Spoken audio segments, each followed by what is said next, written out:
오늘 인사를 이렇게 한번 하십시다. 추석 명절 쇠고 배우니 얼굴이 보름달 같습니다. 그렇게 하면 옆 사람에게 인사를 그렇게 한번 해보십시오.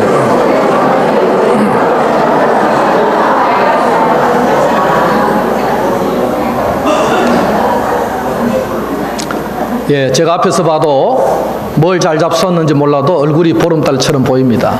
예. 여러분, 우리가 세상을 살아가면서 기쁜 일이 있고 슬픈 일이 있습니다.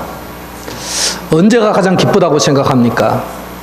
우리 인생의 이 어떤 과정 속에서 언제가 나에게 가장 기뻤던가, 우리가 언제 가장 기쁠 때인가 생각해 볼 수 있습니다. 우리는 보통 돌잔치, 칠순잔치, 성진 축하잔치, 뭐 어떤 보직을 받으면 취임잔치, 뭐 그런 것들을 합니다. 수많은 파티와 잔치가 있습니다. 그러나 전 세계적으로 모든 사람의 보편적으로 가장 즐거워하는 것은 아마 결혼 예식이라고 생각이 됩니다. 남자와 여자가 만나서 이제 결혼식을 올릴 때 그 기쁨, 그것은 무엇으로도 표현할 수 없는 기쁨이라고 생각합니다. 아무리 후진국이라도 결혼식은 이루어지고 아무리 가난한 나라라도 결혼식은 이루어집니다. 예전에 우리가 다큐멘터리 영화를 보았지 않습니까? 순종. 거기에도 보면 시리아 난민들, 그 요르단에 피신을 와가지고 얼마나 어렵습니까? 먹을 것도 없고 뭐 잠자리 해봤자 텐트 속에 먹을 것이 없는 그 가운데서도 청춘 남녀들은 결혼을 하고, 그 결혼식 날만큼은 그 난민이라는 것을 잊어버리고 파티를 하고 노래를 부르며 춤을 추는, 먼지가 펄펄 날리는 길바닥에서 결혼식을 축하하면서 춤을 추는 모습들이 굉장히 인상적으로 제게는 남았습니다. 여러분, 어느 나라 풍습이든지 비슷합니다. 결혼식에는 춤을 추고 노래를 부르고 뭐 포도주를 마시고 즐거워하는 그런 문화는 동서고금에 뭐 구분되지 않는 하나의 문화라고 생각이 되어집니다. 우리가 잘 알고 있듯이 성경에도 혼인잔치가 등장합니다. 오늘 본문 요한복음 2장을 보면 갈릴리 가나라는 마을에서 혼인잔치가 벌어졌습니다. 많은 사람들이 모여서 함께 먹고 마시고 노래하고 춤을 추고 기쁘고 즐겁게 결혼식을 하는, 축하하는 잔치가 가나라는 동네에서 이루어졌습니다. 그런데 그 잔치가 중간에 위기를 맞이하게 되죠. 왜냐하면 포도주가 떨어졌습니다. 당시에는 이 포도주가 떨어지는 일은 그냥 보편적인 일이 아니라 큰 일 중에 하나였습니다. 잔치에 없어서는 안 되는 중요한 음료인데 이 포도주가 떨어지니 이 어떤 연회장과 연회하는 사람들이 얼마나 당황을 했겠는가 생각해 볼 수가 있습니다. 그곳에는 잔치에 초대를 받은 예수님과 제자들, 그리고 예수님의 어머니 마리아도 함께 있었습니다. 잔치에 포도주가 떨어진 사실을 예수님의 어머니 마리아가 가장 먼저 눈치를 채고 그것을 아들 예수님에게 가서 얘기를 했습니다.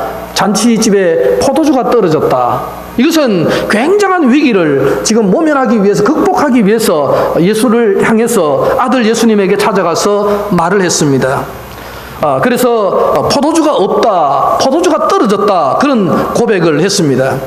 마리아의 이야기를 들은 예수님은 잠시 후에 하인들에게 명령을 하나 내리죠. 하인들을 다 불러서 지금 여기에 2-3통 드는 돌 항아리, 이제 정절 예식을 위해서 집집마다 가지고 있는 돌 항아리가 있는데 거기에 물을 가득 아구까지 채워라, 그렇게 말씀을 하셨습니다.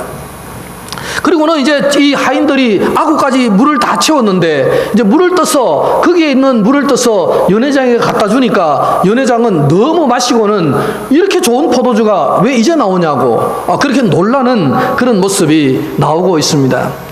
여러분, 오늘 이 이야기는 여러분 잘 아는 이야기입니다. 그러나 저는 이 본문을 읽을 때마다 질문하는 질문이 있습니다. 왜 하필 사도 요한은 이 복음서를 기록할 때 이 기사를, 이 기적을 제일 먼저 기록했는가? 오늘 요한복음 2장은 요한복음에 나오는 수많은 기적들 중에 제일 첫 번째 기적, 그것을 이 가나 혼인잔치집에 이 포도주가 떨어진 사건, 즉 물이 변하여 포도주가 되는 이 사건을 기록을 했다는 것이죠. 그래서 저는 요한의 의도가 뭘까, 저자의 의도가 뭘까를 생각해 봅니다. 왜 이것을 제일 먼저 기록을 했을까? 생각해 보면 결국 신앙이 뭐냐, 복음이 뭐냐, 요한은 그렇게 정의를 하는 거죠. 복음이 무엇이냐? 복음은 그리스도를 만나고 그리스도를 만나면 이 결혼식을 하는 것과 같은 기쁨이다. 복음이 뭐라는 거죠? 기쁨이라는 거예요. 복음이 뭐라는 겁니까? 축제예요. 잔치라는 겁니다. 여러분, 오늘 우리가 드리는 예배를 맨날 우리가 축제 예배라고 합니다. 왜 이걸 축제 예배라고 합니까? 그리스도의 구원을 경험한 사람들이 너무 감격스럽고 기쁨으로 하나님 앞에 나와 예배하는 자리가 이게 잔치 자리라는 거죠. 슬픔의 자리가 아니라 기쁨의 자리요, 잔치 자리이기 때문에 우리 늘 축제하는 예배라, 그런 말을 사용합니다. A.J. 헤셀이라는 사람은 이런 말을 했습니다. 기쁨이야말로 종교 생활의 핵심이요, 신앙의 본질이며 다른 모든 종교적인 덕목보다 위대한 것이다. 여러분, 신앙이 기쁨이 없다, 신앙생활 하면서 맨날 울며 짜기만 한다, 얼마나 이게 모순되는 거냐 하는 것입니다. 물론 고난이 있을 때 울고 불고 하나님 살려주세요 기도할 수 있죠. 그러나 기본적인 신앙은 뭡니까? 복음은 뭐냐? 기쁨이라는 거예요. 예수 만나서 너무 기쁘고 감사하는 기쁨이 복음의 핵심이라는 거예요. 그래서 기쁨이 없다는 것은 정말 너무나 슬픈 일이다라고 말하는 것입니다. 여러분, 기쁨이 없는 신앙 인생은 기름이 없는 램프와도 같지 않은가, 그렇게도 말할 수가 있습니다. 신앙생활이란 물이 포도주로 변한 기적 같은 것이다. 그 기적이 잔치집에서 일어났는데 그런 잔치와 같은 것이다. 이것을 사도 요한은 제일 먼저 알리고 싶어서 이 요한복음을 기록할 때에 첫 번째 기적을 가나 혼인잔치집의 기적으로 이렇게 설명을 하고 있다는 것입니다. 여러분, 오늘 혼인집 잔치에 물이 변해서 포도주가 되었어요. 물 항아리 6통이 있었는데 그것을 떠다가 주면 전부가 맛있는 음료로 포도주로 변했습니다. 물이 변하여서 포도주가 된 이 기적 같은 일들, 이것이 무엇이라는 겁니까? 복음이라는 거예요. 복음은 여러분, 죽은 자가 살아나는 기적 같은 일이라는 거예요. 그것을 설명하기 위해서 이 요한은 이 가나 혼인잔치집의 이야기를 제일 먼저 기적 사건으로 말씀을 하고 있다는 것입니다.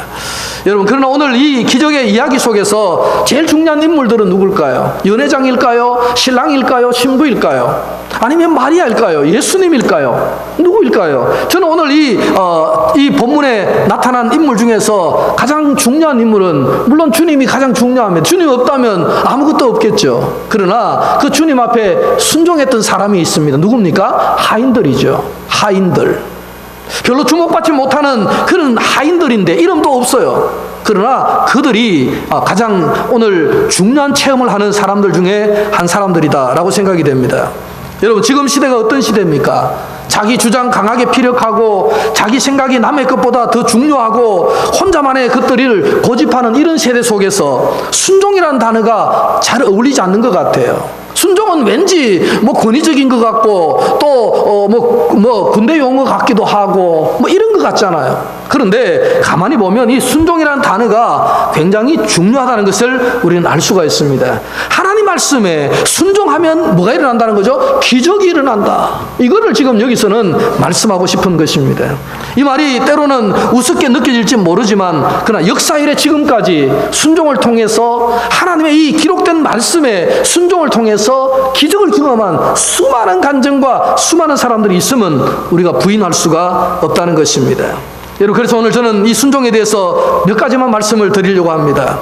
순종은 인격의 표현이죠. 자기 인격을 아름답게 만드는 순종입니다. 순종이라는 말은 원래 휘파쿠오라는 헬라어입니다. 근데 이 말은 어디에서 왔는가 하면은 아쿠오라는 말에서 왔어요. 아쿠오라는 말은 듣는다라는 말에 듣는다. 그럼 휘파쿠오는 뭐냐 하면은 엎드려서 듣는다. 또는 이 아래에서 듣는다. 아주 겸손하게 엎드려서 이 말을 듣는다. 또는 아주 밑단에서 말씀을 듣는다. 우리 교회 강단은 그렇게 높지 않죠? 예전에는 강단이 많이 높았죠. 제가 영국에 그때 유목사님과 갔을 때 교회를 많이 돌아봤거든요. 웨스트민스터 비롯해서 많은 교회들을 이제 돌아봤는데 성공회도 가보고 천주교도 가보고 장로교도 가봤는데 특징들이 다 강단이 높더라고요. 이 설교하는 강단은 중간 기둥 옆에 이렇게 세워져 있는데 굉장히 높더라고요. 높은 데서 이제 설교를 선포하면 아래에서 많은 거 듣는 거예요. 그 자체가 뭐라는 거죠? 순종이다. 순종의 의미는 그런 것이에요. 높은 데서 선포되는 말씀을, 하나님의 말씀을 우리가 경청하고 듣는 것, 엎드려서 듣는 것, 겸손하게 듣는 것, 그것이 뭐냐? 순종이라는 겁니다. 자, 오늘 우리 5절 말씀은 한번 읽어보겠습니다. 다 같이 5절 다 같이 읽습니다. 시작. 그의 어머니가 하인들에게 이르되 너희에게 무슨 말씀을 하시든지 그대로 하라 하니라. 저는 이것이 바로 참된 순종의 정의라고 생각합니다. 예수님은 하인들에게 돌 항아리에 물을 채우라고 말씀하셨습니다. 그리고 하인들은 6개의 돌 항아리에 물을 채웠습니다. 그들은 아마 그때까지 생각했습니다. 물을 떠다가 이 항아리에 채우면서 아이고 물 떠오면은 뭐 예수님이 무슨 방책이 있겠지. 하인들이 물 떠오는 생각들이 아마 그러했을 것 같아요. 그렇지 않습니까? 물을 떠오면서 무슨 생각이 떠왔겠습니까? 아, 시키니까 그냥 해보자 뭐. 예수님이 뭘 하시겠지 뭐. 이런 마음으로 물을 떠온 것 같습니다. 그런데 그까지는 순종이 가능한 생각인데 그 다음이 문제였죠. 그 다음이 뭡니까? 예수님께서 거기에 담겨진 자기들이 갖다 부어놓은 맹물을 떠서 연회장에게 갖다 주라는 거예요. 물을 떠서 갖다 주라는 이게 말이 안 되지 않습니까? 여기서는 상당히 순종이 걸릴 가능성이 높다는 것이죠. 이제 이 하인들이 물을 떠서 연회장에게 들고 왔습니다. 들고 갈 때까지는 물이었잖아요. 근데 연회장에게 줬는데 연회장이 마시더니만 이거 너무 좋은 포도주네. 어떻게 이런 포도주를 지금까지 남겨두었느냐. 원래 잔치하면 좋은 걸 먼저 내고 점점 나쁜 걸 내는데 이렇게 좋은 것을 이렇게 늦게까지 가지고 있다니 너무 신기한 일이다. 막 그렇게 하는데 이 기적이 언제 일어난 것 같습니까? 오늘 성경에는 물이 변해서 포도주가 됐는데 언제 변했는지는 말씀이 없어요. 가만히 보면 물을 떠다가 갖다 주는 사이에 변했는지, 그걸 받아서 마시는 사이에 변했는지, 목구멍이 넘어갈 때 변했는지, 쳐다볼 때 이걸 우리가 알 수는 없어요. 그러나 어쨌든 물을 떠다 준 거는 맞아요. 항아리에든 물을 떠다서 줬는데 이 연회장이 마실 때는 분명히 포도주였거든요. 기적이 그 사이에 일어났다는 사실입니다. 여러분, 오늘 이 하인들은 예수님께서 명령하신 대로, 물론 마리아의 당부가 있었죠. 시킨 대로 하라. 그 마리아의 당부에 의해서 예수님이 명령하시는 대로 했습니다. 그렇게 하니까 기적이 일어나 버렸습니다. 하인들은 묻지도 따지지도 않았습니다. 아마 하인들이기 때문에 평소에 아마 익숙한 모습일 수도 있겠죠. 뭐 늘 순종하다 보니까 이것도 뭐 그냥 말이 안 되지만 순종해본다. 뭐 이런 식으로 했을 수도 있지만 어쨌든 하인들은 시키는 대로 했다는 거예요. 물을 가득 채우라고 했을 때 가득 채우고 떠다 주라고 했을 때 떠다 주었어요. 그러니까 기적이 일어났다는 것입니다. 여러분, 순종은 어디에서 시작됩니까? 한마디로 말하면 믿음에서 시작됩니다. 예수님이 하시라고 할 때 그 말씀에 대한 신뢰, 믿음에서 뭐가 생겼습니까? 순종이 생겼습니다. 그래서 순종은 한마디로 말하면 믿음이다. 그렇게 정의할 수도 있다는 것입니다. 우리가 하나님의 말씀대로 살지 못한다면 그 말씀 가운데서 역사하시는 하나님을 향한 믿음이 있는지를 점검해 봐야 돼요. 내가 믿음이 있으면 순종할 수 있는데 믿음이 없으면 순종을 할 수가 없다는 것이죠. 그래서 성경은 우리에게 말씀하신 대로 하라, 말씀하신 대로 사는 것, 그것이 인간의 길이요 생명의 길이요 복음의 길이요 그것이 믿음의 길이다. 이렇게 정의를 해주고 있다는 것입니다. 옛날에 어떤 부자 할아버지가 있었습니다. 이 집에는 하인들이 여러 명 있었는데 아주 그냥 이 부자가 좀 고약했어요. 그래서 아침부터 저녁까지 일을 너무 많이 부려먹었어요. 그런데 이제 이 부자 어른이 이제 회갑이 되었습니다. 옛날에는 뭐 수명이 짧은 시대니까 회갑이 되면 살 만큼 살잖아요. 저 영감이 이제 회갑 때는 우리를 좀 쉬게 해주겠지. 그런데 회갑날 아침에 하인들을 다 불러가지고는 이제 집단을 몇 단을 던져주면서 새끼를 꼬라고 하는 거예요. 하인들은 열받잖아요. 아니, 오늘 같은 날 좀 쉬게 해주지. 고약한 영감이 끝까지 우리를 고약하게 괴롭힌다고 불평을 했습니다. 그런데 어쩝니까? 시키니까 해야 되죠. 그래서 투덜대면서 새끼를 꽂습니다. 새끼를 꼬는데 이 고약한 이 영감님이 던져주면서 가늘고 야무지게 길게 꽈라 이렇게 말을 했어요. 근데 그 말을 하인들이 귀담아 듣고 그렇게 하는 하인이 한 명밖에 없었고 나머지는 대충 꾸고 뭐 굵게 까버리고 밉다고 욕하면서 꾸고 하니까 이게 새끼가 뭐 제대로 되지 않는 거예요. 하루 종일 새끼를 꽂습니다. 그리고 저녁이 되었습니다. 하인들을 다 불렀어요. 내가 그동안 너희들을 너무 부려먹어서 미안하다. 그러면서 곳간에 가서 광을 열고는 엽전을 한 통을 들고 오는 거예요. 그래서 꽉 부어놓고는 네가 오늘 새끼 꼰대 꼽아서 가거라. 거기서 들어가는 만큼만 꼽아가라. 그리고는 이제 너희들은 자유다. 자유인으로 살아가라. 그러면서 줬는데 새끼를 굵게 꼰 사람이 엽전이 들어갑니까? 안 들어가서 못 꼽는 거죠. 또 뭐 대충 안 꾼 사람은 꼽을 데가 없어 못 꾸는 거죠. 그런데 한 사람은 제대로 꾼 거죠. 가늘게 길게 시키는 대로 야무지게 꾸니까 엽전을 한 다발을 만들어 가지고 가서 살았다는 얘기죠. 여러분, 우리가 정말 이런 이야기는 그냥 뭐 전래 동화처럼 지나가는 얘기지만은 그래도 교훈이 있는 것이에요. 순종은 하나님께서 말씀하시면 말이 안 되는 것 같고 내 생각과 안 맞는 것 같지만 많은 거죠. 그대로 해보는 거예요. 그렇게 하면 일이 이루어지는 거죠. 저도 어릴 때 부모님 말씀을 참 안 들을 때가 많았습니다. 부모님이 시키는 일이 어린 제 생각에는 그게 합리적이지 않은 거예요. 말이 안 되는 거예요. 그래서 안 하는 거죠. 안 하면 손해는 결국은 제가 보는 거더라고요. 언젠가는 제가 손해를 봐요. 근데 그 부모님의 말씀이 좀 뭐 이해가 안 되지만은 그래도 시키는 대로 하면 제게는 항상 유익했다는, 나이 들어보니까 그걸 알겠더라고요. 그러니까 지금 어떻습니까? 지금 자녀들에게 여러분 시키면 잘 듣습니까? 이놈들이 투덜대죠. 불평하죠. 말을 잘 안 듣습니다. 부모는 자기를 위해서 말해주지만 자기는 그걸 순종하기가 별로 쉽지가 않다는 것입니다. 우리도 이석진 선교사님을 말레이시아로 파송했습니다마는 선교사님들이 떠날 때에 어떤 마음으로 떠나겠습니까? 선교지로 떠날 때에 아이고 내가 말레이시아를 품고 말레이시아 영혼을 얻기 위해서 간다. 그래서 사명을 위해서 가지만은 결국은 그 사명보다 중요한 게 뭡니까? 하나님이 가라고 하는 곳으로 가느냐는 거죠. 하나님이 가라고 했기 때문에 가는 순종의 마음이 있느냐는 거예요. 사실은 선교는 뭡니까? 순종이죠. 하나님이 가라고 하는 곳에 가는 곳입니다. 여러분, 저도 여기서 목회를 합니다만은 제가 왜 합니까? 순종입니다. 순종. 하나님이 하라고 하셨기에 하는 거예요. 여러분, 신앙생활 하는 것도 마찬가지입니다. 하나님의 부르심에 순종하는 것이 뭐냐? 신앙생활이에요. 내 고집대로 사는 게 아니라 말씀대로 살아보고자 하는 순종, 그것이 뭐냐? 신앙생활이라는 것입니다. 사랑하는 성도 여러분, 하나님의 부르심에 순종하시기 바랍니다. 하나님의 말씀하심에 순종하시기 바랍니다. 그 순종이 뭐냐? 바로 믿음이라고 말씀하기 때문에 그렇습니다. 두 번째는 우리가 순종에 대한 정의를 6절에서 8절까지 말씀을 통해서 해보겠습니다. 6절에서 8절까지 우리 같이 한번 읽어보겠습니다.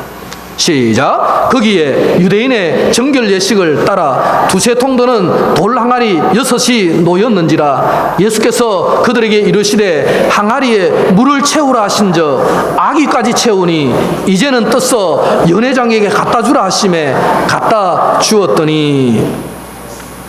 여러분, 오늘 이 과정을 우리가 중요하게 생각해야 돼요. 순종은 뭐냐 하면 훈련의 과정입니다. 그렇죠? 오늘 내가 순종 한번 하고 끝나는 게 아니죠. 예수 믿는 게 뭐 순종 한번 끝나는 게 끊임없는 순종의 연속의 과정이라는 거죠. 오늘 말씀을 가만히 보면 물이 언제 변했느냐라는 것을 아까 제가 말씀을 드렸습니다. 물이 언제 변했을까? 뭐 갖다 부었을 때 변했을까? 떴을 때 변했을까? 마실 때 변했을까? 우리가 궁금한 게 많지 않습니까? 어쨌든 변한 거는 맞다는 거예요. 그런데 이 순종은 하나의 훈련의 과정이죠. 물을 갖다 부으라 할 때 순종해야죠. 떠다 주라 할 때 순종해야죠. 그래서 지속적으로 반복 내지는 과정 속에 있는 것이 뭐냐? 순종이다. 앤드류 머레이라는 우리 여러분 잘 아시는 그분은 이런 얘기를 했습니다. 모든 그리스도인이 되었을 때 처음 입학하는 학교가 바로 하나님의 순종학교다. 모든 그리스도인들이 예수 믿으면 어디로 들어간다는 거죠? 순종학교에 입학을 하는 거예요. 그래서 거기서 뭘 배워야 되죠? 순종을 훈련하고 배워야 한다. 이렇게 말씀을 하고 있습니다.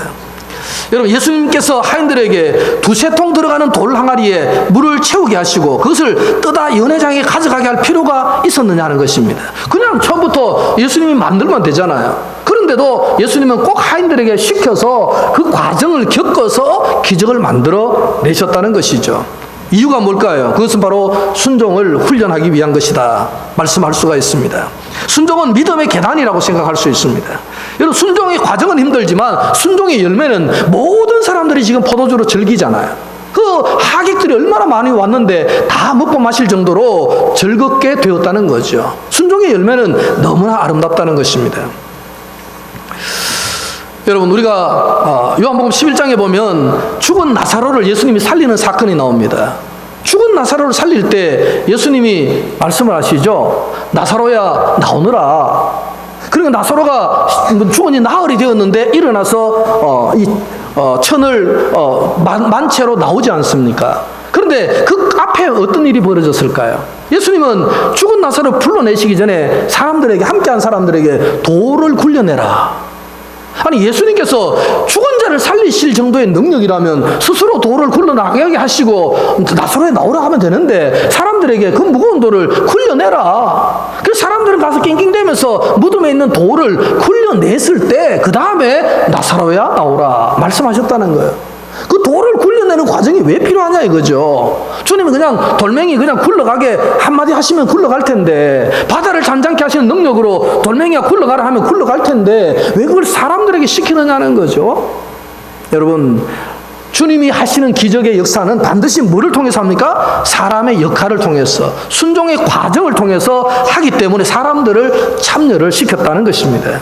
이와 마찬가지로 물을 돌 항아리에 채우고 그 물을 지시하는 곳으로 가져가는 순종의 훈련이 있었기 때문에 오늘 이 기적이, 하나님의 기적이 일어났다. 여러분, 그래서 이 순종은 뭐냐? 하나의 훈련의 과정이다. 그렇게 또 정의를 해볼 수가 있습니다. 마지막 세 번째는요, 9절에서 10절 말씀에 한번 읽어보겠습니다. 시작. 연회장은 물로 된 포도주를 맛보고도 어디서 났는지 알지 못하되 물도온 하인들은 알더라. 연회장이 신랑을 불러 말하되 사람마다 먼저 좋은 포도주를 내고 취한 후에 낮은 것을 내거늘 그대는 지금까지 좋은 포도주를 두었도다 하니라. 아멘. 여러분, 저는 이 말씀을 참 좋아합니다. 물을 포도주로 만든 것도 놀라운데 예수님께서는 포도주를 어떤 포도주로 만들었나요? 최고급 포도주를 만드신 거예요. 질적으로 제일 좋은 아주 맛있는 포도주를 만드셨다. 이 말씀에서 주님은 그냥 능력을 행하시는 주님이다, 물이 변하여 포도주가 되게 하셨다, 그런 수준이 아니라 물이 변하여 아주 좋은 고급 포도주가 되셨다. 완전하신 주님의 능력을 우리가 확인할 수가 있는 것이죠. 예전에 영국의 캠브리지 대학교 종교학과에서 시험을 쳤는데 이런 문제가 나왔다고 합니다. 종교학과 문제 중에서 예수님이 물을 포도주로 바꾼 사건에 대한 종교적 의미를 서술하시오. 여러분 한번 써보십시오. 지금 이 문제의 답을 써보십시오. 예수님이 물을 포도주로 바꾼 사건에 대한 종교적 의미를 서술하시오. 그러면 이제 종이 한 장 주면은 열심히 이제 써야 되지 않습니까? 그런데 많은 학생들이 열심히 막 쓰고 있는데 시험이니까요. 근데 마지막에 한 학생은 물뚱이 앉아가지고 아무것도 안 썼다는 거예요. 감독관이 보니까 다 열심히 쓰는데 저 친구는 한 명은 안 쓰고 멀뚱히 있다는 거예요. 그래서 다른 친구들은 벌써 답안지를 다 제출하고 나갔는데도 혼자 멀뚱하게 있길래, 아니 자네는 왜 안 쓰는가? 빨리 쓰고 나가야 되지 않는가? 다른 친구들이 지금 다 나갔지 않는가? 그러니까 이 사람이 한마디를 썼다는 거예요. 뭐라고 썼느냐 하면은 이렇게 썼습니다. 물이 그 주인을 만나니 얼굴이 붉어졌더라. 아주 시적이잖아요. 물이 그 주인을 만나니 얼굴이 붉어졌더라. 이렇게 한마디 쓰고 나왔어요. 근데 이 학점이 A+ 학점이었어요. 왜냐하면 너무나 이게 예수님의 그 의미를 잘 기록을 한 거죠. 근데 그 사람이 누구냐 하면 유명한 천재 시인 바이런이라는 사람이에요.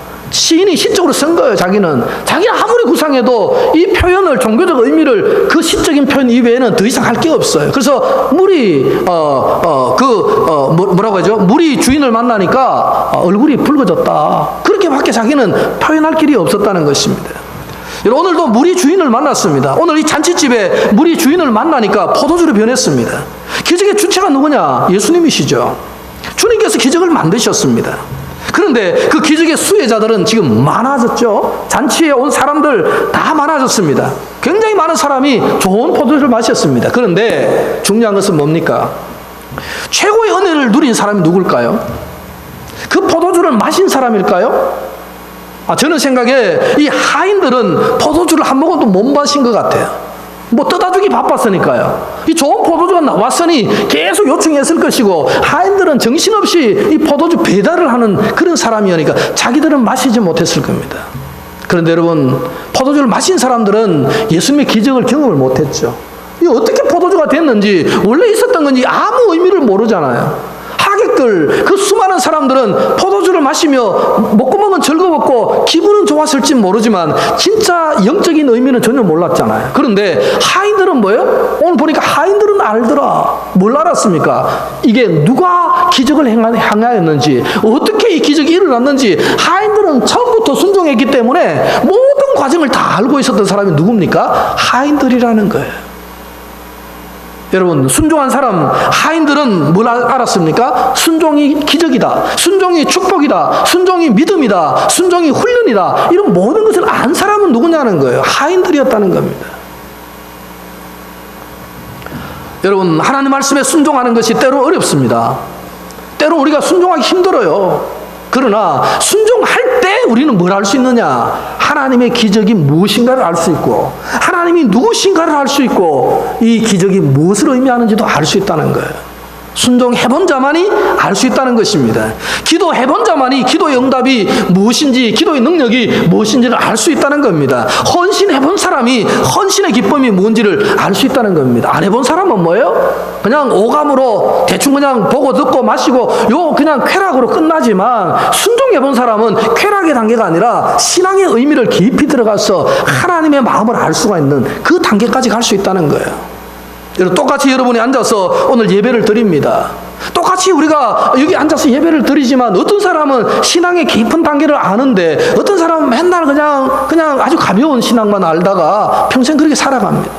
한 번도 주님의 의미를, 주님의 신앙의 의미가 뭔지를 느껴보지 못하고 그렇게 신앙생활 하는 사람, 너무 안타깝지 않느냐는 거죠. 여러분, 세상이 주는 것은 그런 것입니다. 세상이 주는 것은 달콤하고 보기 좋고 우선에 폼이 나고 그런 것이지만, 그 속에는 뭐가 없는 것이에요? 진정한 진리, 생명이 없는 것입니다. 오늘 이 즐긴 사람들은 마시고 즐기고 노래하고 춤을 추고 다 즐거워했겠지만은, 이 하인들은 죽도록 순종했지만 뭘 알았습니까? 주님이 누구신가? 예수님은 진정으로 어떤 분이신가? 그걸 안 사람은 누구뿐이에요? 하인들 뿐이었다는 거예요. 여러분, 이 하인들의 순종이 정말 기적을 만들어낸 것입니다. 이 하인들의 순종이 오늘 이 역사를 바꾸어낸다는 사실입니다. 로마서 5장 19절에 보면, 한 사람의 순종치 아니함으로 많은 사람이 죄인 된 것 같이 한 사람의 순종하심으로 많은 사람이 의인이 되리라. 누구를 얘기하는 거죠? 첫 번째 아담은 불순종했습니다. 그렇죠? 그래서 죄인이 되어버렸습니다. 그리고 둘째 아담으로 오신 예수님은 하나님, 성부 하나님께 완전한 순종을 하심으로 어떻게 됐습니까? 많은 사람에게 유익을 끼치는 일이 되었다. 순종하심으로 많은 사람이 의인이 되었다라고 말씀합니다. 여러분, 이 순종은 많은 사람들에게 역사를 일으켜냅니다. 순종은 나만이 좋은 것이 아니에요. 다른 사람에게 어떤 유익을 끼치는 일들이 벌어지는 것이에요. 오늘 하인이 순종함으로 그 연애에 왔던 아무것도 모르는 수많은 사람들이 만족함을 얻게 되었지 않습니까? 오늘 하나님의 말씀에 우리가 순종하면 연약한 지체들이 다른 사람들에게 많은 기쁨과 유익이 돌아갈 뿐만 아니라 나 자신에게도 진리를 깨닫는 역사가 일어난다는 것이죠. 그래서 때로는 순종은 공감이다, 이런 말도 합니다. 순종은 공감이다. 하나님의 말씀에 내가 공감하는 것이다. 또는 하나님이 섬기라고 말한 연약한 지체들과 내가 마음이 함께 합쳐져서 공감을 느끼는 것이다. 그것이 뭐냐? 바로 순종이라는 것입니다. 여러분, 연약한 사람을 내가 공감해주고 함께 해주는 것, 그것이 뭐라고 말하죠? 그것이 순종이라는 것. 하나님의 순종의 영역에는 그런 공감의 능력도 함께 포함되었다는 사실입니다. 제가 어떤 다른 목사님의 설교를 듣고 이 예화를 제가 가져온 거예요. 그분이 한 예화인데요, 제가 들었습니다. 그 예화 속에 이런 얘기가, 옛날에 그 월남전에 참전했던 월남전쟁에 대한 얘기였어요. 월남전쟁은 우리나라 사람도 많이 가서 죽고 또 미국 사람들도 군인들이 많이 죽었지 않습니까? 근데 미국의 한 군인이 이제 월남전에 참여를 했습니다. 그리고 이제 몇 년 동안 전쟁을 하고 이제 부모들이 다 걱정을 하니까 이제 전쟁을 마치고 돌아가게 되었어요. 미국으로 돌아왔습니다. 그래서 캘리포니아 공항에 내렸다고 합니다. 내리자마자 자기 부모님에게 전화를 했다고 합니다. 어머니, 내가 이제 전쟁을 마치고 지금 여기 캘리포니아 공항에 내렸습니다. 이제 곧 집으로, 다른 주가 집인데 이제 집으로 곧 가겠습니다. 그렇게 하니까 어머니가 너무 반가워서 아들이 돌아오니까 너무 환대를 한 거예요. 그래 아들아, 보고 싶었다, 어서 오너라, 빨리 오너라, 그렇게 얘기했는데 이 아들이 이런 얘기를 했다고 합니다. 어머니, 제게는 제가 혼자가 아니고 친구가 한 명 있습니다. 이 친구를 같이 데리고 가야 합니다. 그러니까 어머니가 그 친구라면 문제가 없다, 어서 데리고 오너라, 같이 오너라. 어머니, 이 친구가 그런데 좀 사정이 있습니다. 그 사정이 뭐냐면 전쟁에서 사고로 이제 팔과 다리가 한쪽씩 없습니다. 그래, 그러면 일단 좀 생각해보자. 그래도 데려오느라 우리가 좀 거처를 마련해 줄 수는 있지 않겠느냐, 그렇게 대답을 했습니다. 아니 어머니, 그런 말이 아니고 나는 지금 이 친구와 함께 우리 집에서 계속해서 함께 살고 싶어요. 그래서 내가 데리고 가는 겁니다. 그러니까 그 어머니 아버지가 전화를 받다가, 얘야 그건 아닌 것 같다, 우리가 지금 이렇게 행복하게 살고 있는데 그 짐은 너무 무거운 짐이니까 그거는 좀 우리가 감당하기 어렵고 힘들 것 같다. 그 친구는 안 데려와도 자기가 알아서 어떻게 할 거니까 너는 어서 오너라. 그런 전화를 했습니다. 그 이틀 뒤에 그 캘리포니아 경찰에서 그 군사의 그 군인의 집으로 전화를 했습니다. 한 군인이 여기 빌딩에서 떨어져 자살을 했는데 당신의 자녀인 것 같다.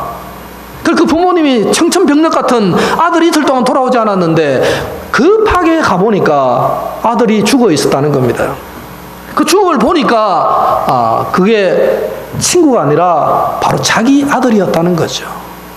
자기 아들 자체가 팔이 없고 다리가 없는 아들이 거기에 누워 있었던 거죠.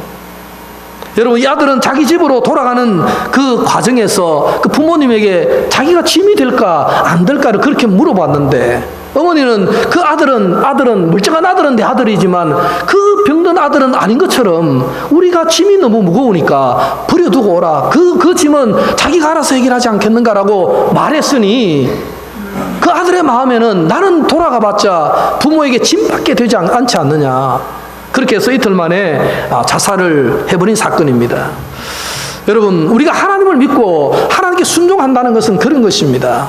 하나님 말씀이 때로 말이 안 되고 내게 짐처럼 느껴지고 나를 너무 힘들게 하는 것 같고, 그럼에도 불구하고 그것을 순종할 때 우리는 하나님의 역사가 일어납니다. 그런데 그것이 내게는 힘들고 나는 그건 너무 힘드니까 하기 싫다고 안 해버린다면 우리는 하나님의 역사를 이루어낼 수가 없다는 사실입니다. 사랑하는 성도 여러분, 그래서 우리는 때로는 순종은 하나님의 마음에 공감하는 것이고, 하나님이 사랑하는 연약한 지체들에게 우리의 마음을 공감하는 것, 그건 또한 순종이라는 거죠.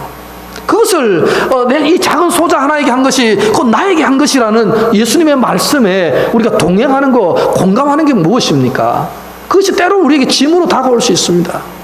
여러분, 교회에서 헌신하는 일, 이웃을 섬기는 일 귀찮죠, 힘들죠. 때로는 왜 이렇게 내가 이래야 되는가라는 회의가 들 때도 있죠. 그러나 그것이 순종할 때 하나님은 그 속에서 많은 사람을 유익하게 하는 기적을 일으키지만, 내 한 몸 잘 먹고 잘 마시고 포도주 마시고 즐기고 나 한 몸 살겠다라는 세상적 관점으로는 우리가 깊은 주님의 은혜를 절대로 깨달을 수가 없다는 것입니다. 오늘 물도 온 하인들이 물을 아구까지 채우라고 했을 때 대충 채우고 가버렸다면 아마 그 포도주는 대충 된 포도주가 되었을 수도 있습니다. 그러나 아구까지 채우라고 할 때 끝까지 채웠습니다. 온전히 순종한 것이에요. 오늘 이 하인들은 불만이 없이 그냥 어렵지만 어쨌든 온전히 순종한 것이에요. 때로는 순종하는 과정 속에서 여러분 어려움이 있습니다. 힘든 일이 있어요. 때로는 교회가 목사가 무리한 일을 시키는 것 같기도 해요. 그러나 여러분, 그 속에 순종할 때만이 하나님의 기적은 일어나는 것입니다. 그럴 때 우리는 영혼을 사랑할 수 있고 마음을 공감할 수 있고, 때로는 중단하고 싶잖아요. 여러분, 성경에 나오는 여리고성이 무너진 사건, 나만이 문둥병을 고친 사건 수없이 우리가 듣습니다. 귀에 딱지가 않을 만큼 교회에서 듣습니다. 그 순종이 언제 이루어졌습니까? 기적이 언제 나타났습니까? 물에 한 번도 갔다 나올 때마다 나은 게 아니라 마지막으로 들어갈 때, 여리고성을 한 바퀴씩 돌 때마다 조금씩 무너진 것이 아니라 마지막까지 순종할 때 역사는 일어난 것이에요. 오늘 우리의 삶 속에 하나님 말씀, 이거는 내가 좋으니까 순종하고 이거는 어려우니까 순종 안 하고가 아니라 모든 말씀을, 하나님의 말씀을 인정한다면, 온전히 순종하면 그 속에 하나님의 위대한 기적이 나타난다는 것입니다. 사랑하는 성도 여러분, 여러분 삶 속에 이러한 순종을 통해서 하나님의 깊은 것, 하나님의 정말 넓은 그 하나님의 기적들을 여러분 삶 속에서 경험하시는 그런 삶이 되시기를 주의 이름으로 간절히 축원합니다. 기도하겠습니다. 하나님 아버지, 우리의 불순종함을 주님 앞에 고백합니다. 게을러서 불순종하고, 이해 안 된다고 불순종하고, 마음에 안 든다고 불순종할 때가 너무나 많습니다. 하나님 아버지, 말씀대로 산다고 하지만 말씀대로 살지 못할 때가 더 많습니다.